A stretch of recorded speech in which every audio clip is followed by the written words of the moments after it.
Мемлекет басшысы Қасым-Жомарт Тоқаев жаңа жағдайдағы Қазақстан іс-қимыл кезең атты халыққа жолдауында прокуратура, полиция және сот жүйелеріне негізгі рөлді жүктеп, Қазақстанда өкілеттіктердің ара-жігі нақты ажыратылған 3 буынды модельді құруды тапсырды. 3 буынды жүйе бойынша полиция қылмысты ашады, оған қатысты тұлғаларды анықтайды, дәлелдерді жинақтайды және бекітеді.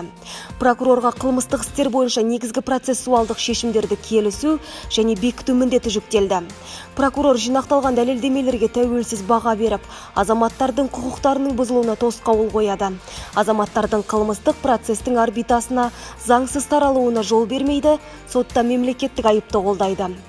Ал сот органның әрекеттеріне түскен шағымдарды қарайды және түпкілікті шешім қабылдайды.